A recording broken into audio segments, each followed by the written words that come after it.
Hello everyone, welcome back to our channel startuplanes.com. I am Tanvi and I would really appreciate if you take a moment and subscribe to our channel below. So let's get into the video.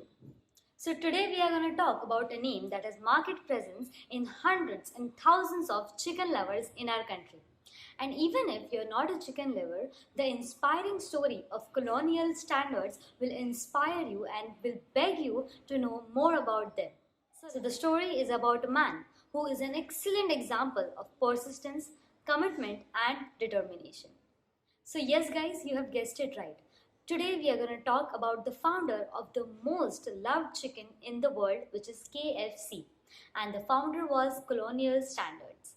Leaving all the chicken brands behind, we are talking about KFC because the founder of KFC has followed an unlikely path and which started from a little shop, and today that company is a multi-billionaire international company. It's a story time. The story begins in 1890 when Harland was born in Indiana in a small town. So, at the age of 12, his father passed away and he left his home to find job to support his family who was in great poverty. And soon after that, his mom got married. But the stepfather did not like the brothers. So, what happened next? So the stepfather removed the elder brother from the home and sent Harlan to work in the farm, which was 80 miles away. So what Harlan thought was that in spite of going to the school whole day, he will work into the farm and earn money. So he dropped out from the school when he was in 7th grade. As mentioned, he started working at various places without a proper goal, in addition to his stint in Cuba with the army. Sanders, spent his first half of his life doing odd kind of jobs. He worked as a mechanic into the garage. He also worked as stoking steam engines of trains throughout the South, selling insurance, selling tires, making lightings, and operating a ferry book. Harold, the only skill that possessed was cooking, that his mother had taught him from the age of 7.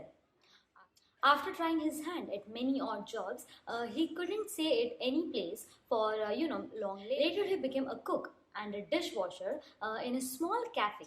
Finally, in the year 1930, he sealed into a permanent job at the shell filling station just outside a small city, which was called North Corbin. In his free time, he used to, cook dishes for his mother on the hot rocks and serve them in the cereal house. Soon, his dishes were so famous that every traveler loved the dishes and also suggested others, and everyone used to stop by his place to have his dishes. Later, Standard bought a larger place from his savings and started a new cafe where he used to sell the same dishes, and the customers were increasing, which were never before.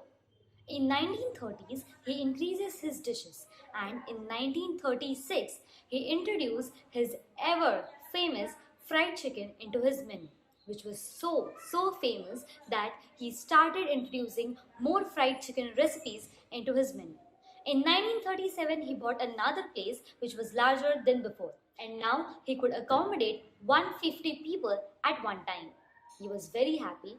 In fact, he was extremely happy that his new business is being successful.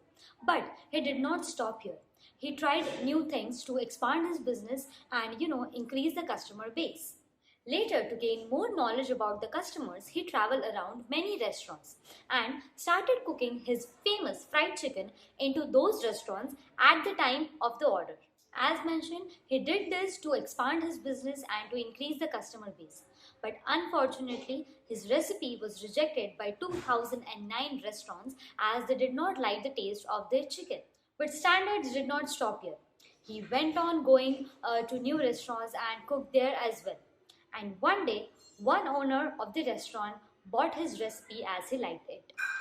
As that owner of the shop bought his recipe, people started liking it more and more.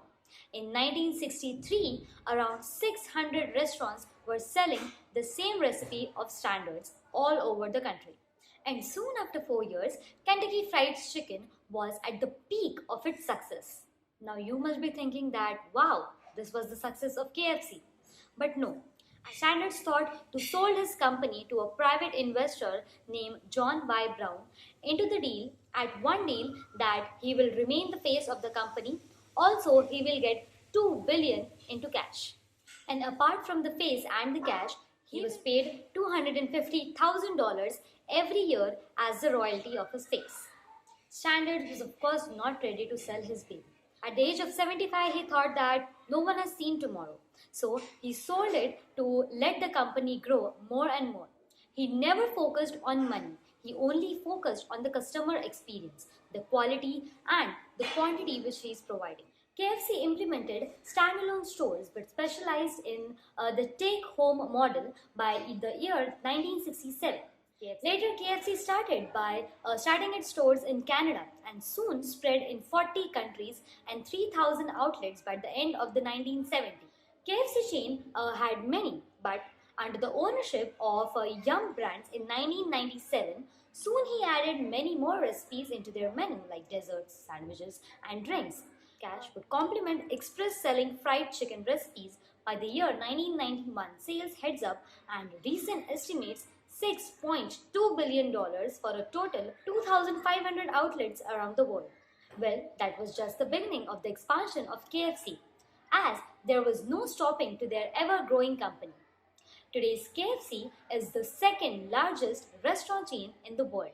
It has pleased many ups and downs but has remained the favorite ever since the fold of over 20,000 stores across 123 countries, and this is the revenue over $23 billion. KFC today is one of the biggest brands in the world.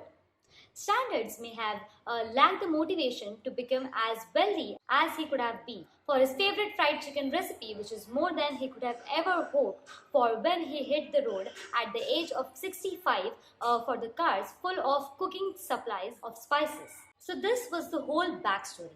And I don't think there is any need to explain the current situation of KFC because every kid, every adult, every teenager knows what KFC is today. So this was the story of KFC owner Mr. Standards. The learnings from these stories are that never give up, never fail to experiment. And even if the future decisions are painful, you should think practically and take them. Just like Standards did when he sold his business to a private investor at the age of 60 itself. So this was it for today's video. I hope the video was fruitful enough. If you have liked this video, do hit the like button. And if you want to know more about us, do visit our website called startuplanes.com. Also, don't forget to follow us on LinkedIn, Instagram and Facebook. All the important links are given in the description box. Thank you so much.